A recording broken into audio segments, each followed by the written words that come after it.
'Cause this is my legacy, legacy. This is my legacy. Hai, Shalom. Selamat datang ke Legacy.tv dalam pengajian pendek kita melalui Injil Markus. Nah, di dalam video ini kita hanya akan melihat satu ayat saja, yaitu daripada Markus bab ke-16 ayat yang ke-6. Dan ini persoalannya, siapa yang membangkitkan Yesus daripada kematian? Nah, mari saya bacakan dahulu daripada Markus bab ke-16 ayat yang ke-6. Tetapi dia, iaitu malaikat, iaitu seorang pemuda, berkata kepada mereka, iaitu para wanita, jangan takut, kamu mencari Yesus orang Nazaret yang telah disalib. Dia telah bangkit semula. Dia tiada di sini. Lihatlah tempat mereka membaringkan jenazahnya. Ini firman Tuhan. Kebangkitan Yesus daripada kematian ialah fakta utama dalam sejarah gereja. Isi tanpa kebangkitan Yesus tidak ada Christianity, tidak ada juga gereja. Dan sebagaimana saya nyatakan dalam video yang lepas, iman kita sia-sia, kita tiada pengharapan dan kita tidak beroleh penyelamatan. Tetapi kita sudah tahu bahawa Yesus benar-benar telah bangkit semula. Kalau kamu belum lagi menonton video yang lepas, saya sarankan kamu tonton. Begitu juga saya ingin menggalakkan kamu untuk mendengar daripada Legacy.tv podcast. Tajuk dia ialah dalam episod yang 197. Tajuk dia ialah ini, 15 kesaksian tentang kebangkitan Yesus. Now, link saya akan kongsikan di bahagian caption. Dan dari sana saya menyatakan kepada kita dari sudut nubuat, dari segi bukti dalaman iaitu Alkitab, bukti luaran iaitu penulisan-penulisan luar Alkitab, dan juga sejarah gereja, sejarah dunia, konflik, logik dan sebagainya. Kalau kamu ingin tahu lebih lagi, ingin melihat bukti-bukti kebangkitan Yesus daripada kematian, saya sarankan kamu tonton video yang lepas dan juga podcast ini. Nah, mari kita kembali semula. Mari kita melihat dan menjawab soalan ini. Siapa yang membangkitkan Yesus daripada kematian? Ada beberapa jawapan. Jawapan yang pertama ialah Allah Bapa. Ini sangat jelas, sangat ketara dan hampir semua orang tahu. Tapi tak semua orang yang percayalah kan. Tapi hampir semua orang tahu dan ini sangat jelas dan sangat ketara. Contohnya kalau kita lihat daripada Galatia bab pertama ayat yang pertama. Daripada Paulus, seorang rasul, bukan daripada manusia atau melalui manusia, tetapi melalui Yesus Kristus dan Allah Bapa yang telah membangkitkannya daripada kematian. Nah, kalau kamu lihat konteks ini, sebenarnya yang telah membangkitkannya ialah Allah Bapa dan nya ini merujuk kepada Yesus Kristus. Dan kalau kita baca sekali lagi, tetapi melalui Yesus Kristus Allah Bapa, dialah yang telah membangkitkan Yesus daripada kematian. Selalunya dalam Alkitab, bila ayat Allah ataupun Elohim ataupun Theos ataupun God, ianya merujuk sama ada Allah secara amnya Yahweh ataupun merujuk kepada Allah Bapa secara khususnya. Ianya bergantung kepada sinteks dan juga konteks dan juga grammar tentang ayat ini. Dalam petikan ini, dalam Galatia bab yang pertama, ayat yang pertama, ianya memang sangat jelas merujuk kepada Allah Bapa. Allah Bapa lah yang telah membangkitkan Yesus daripada kematian. Begitu juga kalau kamu baca daripada Kisah Para Rasul, bab yang kedua, ayat ke-32 hingga ayat ke-33. Allah telah membangkitkan Yesus ini dan kami semua menyaksikannya. Sekali lagi, siapakah Allah ini? Adakah ianya merujuk secara amnya Yahweh ataupun Allah Bapa secara khususnya? Mari kita baca ayat ke-33. Yesus telah dinaikkan ke syurga ke sebelah kanan Allah, dan daripada Allah Bapa dia telah menerima Roh Kudus yang telah dijanjikannya.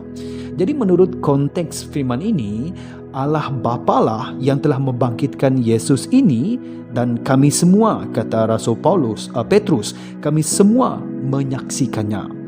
Jadi kita melihat dalam petikan ini sekali lagi, Allah Bapa lah yang telah membangkitkan Yesus daripada kematian. Nah, mari saya pergi lagi ke Roma bab yang ke-6 ayat yang ke-4. Dan ini sangat-sangat jelas lagi. Melalui baptisan itu kita dikuburkan dengan Dia merujuk kepada Yesus dan ikut mati bersamanya. Demikian juga sebagaimana Kristus dibangkitkan daripada kematian melalui kemuliaan Allah Bapa, kita juga dapat menikmati kehidupan yang baru.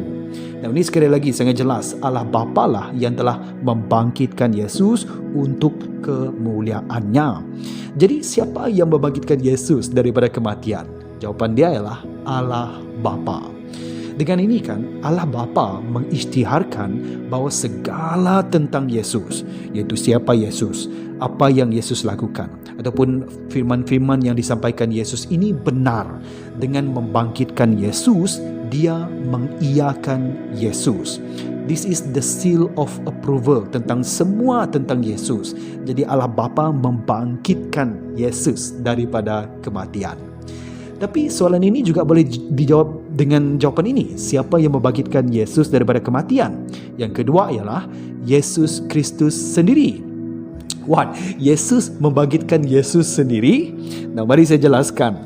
Dalam Yohanes, kita pergi kepada Yohanes bab yang ke-10 ayat ke-17 hingga ayat yang ke-18 berkata begini. Yesus berkata, Bapa mengasihiku kerana aku sanggup menyerahkan nyawaku agar dapat mengambilnya semula nanti. Sesiapa pun tidak dapat meragut nyawaku, aku menyerahkannya dengan rela. Aku berkuasa menyerahkan nyawaku dan berkuasa mengambilnya semula. Inilah perintah yang ku terima daripada Bapa-Ku. Nah, mari saya highlight. Yesus berkata, aku berkuasa menyerahkan nyawaku dan berkuasa ataupun ada authority untuk mengambilnya semula. Apabila Yesus mati di kayu salib, orang beranggapan bahawa dia dibunuh oleh tentera Roma ataupun melalui salib. Tetapi pada hakikatnya, Yesuslah yang berkuasa untuk menyerahkan nyawanya sendiri. Dia menyerahkan nyawanya dengan rela, kata Yesus. Sebab itu kalau kita baca semula, kalau kita pergi ke Markus bab yang ke-15 ayat yang ke-44, dikatakan Pilatus hairan mendengar Yesus sudah pun meninggal dunia, lalu memanggil ketua tentera dan bertanya sama ada Yesus sudah meninggal. Dan persoalan dia adalah kenapa Pilatus hairan apabila dia mendengar Yesus sudah meninggal, sudah menghembuskan nafasnya yang terakhir. Ini kerana apabila orang telah disalibkan, selalunya orang itu akan dibiarkan disalib, biar orang itu mati perlahan-perlahan. Selalunya mengambil masa lebih kurang dalam setengah hari, itu paling cepat, dan paling lambat lebih kurang dalam 3 hari orang itu boleh bertahan sampailah dia mati di kayu salib, dibiarkan mati secara perlahan-perlahan. Tetapi apabila dia mendengar Yesus sudah mati, dan apabila kita mengkaji firman, kita mendapati bahawa jangka masa apabila Yesus disalibkan sampailah Yesus menghembuskan nafasnya yang terakhir ialah lebih kurang dalam 3 jam, plus minus 3 jam. Itu kamu boleh tonton dalam video-video yang lepas di mana saya sudah menjelaskannya. Lebih kurang dalam 3 jam. Jadi itu masa yang sangat singkat. Oleh itu Pilatus hairan, kenapa Yesus sudah mati? Jadi dia suruh menggerahkan ketua tentera untuk memeriksa, dan padanlah ketua tentera mengatakan bahawa ataupun menyatakan bahawa memang Yesus sudah mati. Dan kita tahu bagaimana Yesus boleh mati dengan cepat. Ini kerana Yesus berkuasa ataupun ada authority untuk menyerahkan nyawanya sendiri. Dikatakan apabila Yesus di kayu salib, dia menghembuskan nafasnya.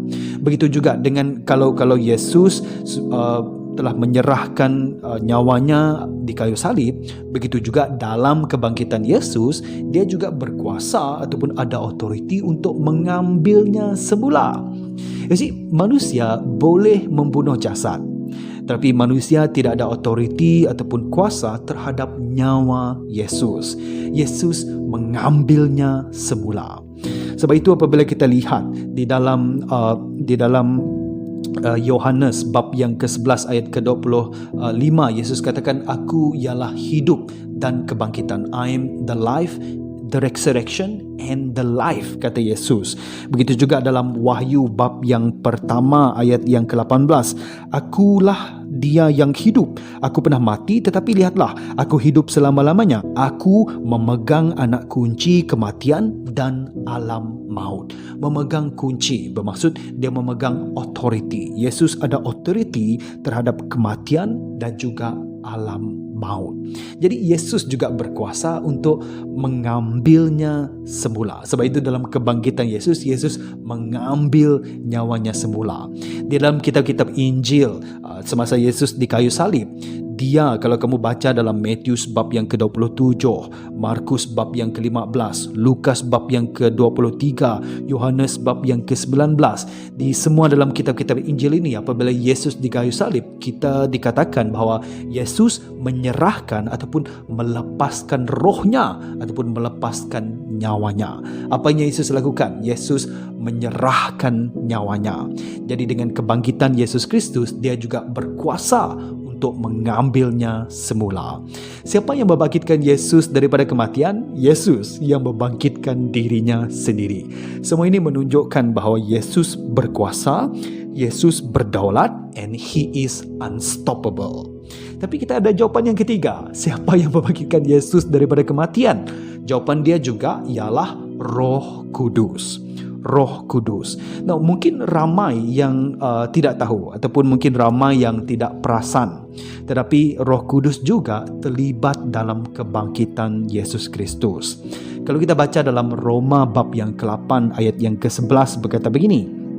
Dan jika roh dia, ini merujuk kepada roh Kristus, jika roh dia yang telah membangkitkan, bukan, ia merujuk kepada ayat yang ke-9, merujuk kepada jika dia ataupun roh dia, iaitu roh Allah yang telah membangkitkan Yesus daripada kematian hidup dalam dirimu, maka dia yang telah membangkitkan Kristus Yesus daripada kematian akan juga memberikan kehidupan kepada tubuhmu yang fana melalui rohnya yang hidup dalam dirimu. Jadi kalau kamu baca sekali lagi ayat ke-11 ini, jika roh dia, iaitu roh Allah, ataupun kita boleh perhatikan sebagai Roh Kudus yang telah membangkitkan Yesus daripada kematian, dan ini juga menunjukkan kepada kita bahawa Roh Kudus juga membangkitkan Yesus daripada kematian. Lihat konteksnya dalam ayat yang ke-9.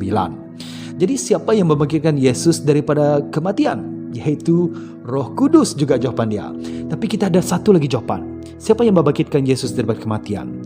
Yaitu Allah Tritunggal. Allah Tritunggal yang membangkitkan Yesus daripada kematian. Apabila Petrus bercakap ataupun berkhutbah ataupun berkongsi dengan Cornelius dalam Kisah Para Rasul bab yang ke-10 ayat ke-39 hingga ayat ke-40, Petrus berkata begini. Kami ini menjadi saksi akan segala yang dilakukannya, iaitu dilakukan oleh Yesus di tanah orang Yahudi, malah juga di Yerusalem. Dia, Yesus, telah dibunuh dengan disalib, tetapi Allah membangkitkannya pada hari yang ketiga serta memperlihatkan dia. Siapakah Allah ini? Sebagaimana saya katakan tadi, menurut konteks dan juga sinteks ayat ini, jika tidak diberi clue tentang Allah Bapa, maka ini merujuk kepada Yahweh, ataupun kita kenal dalam Perjanjian Baru, iaitu Allah Tritunggal.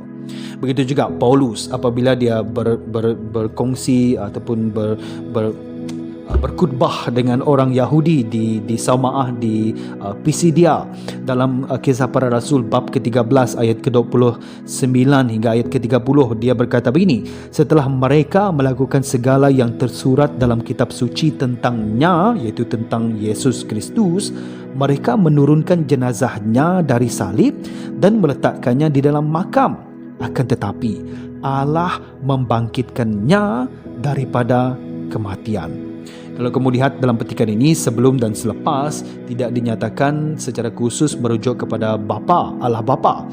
Jadi ini merujuk kepada Allah Yahweh secara amnya.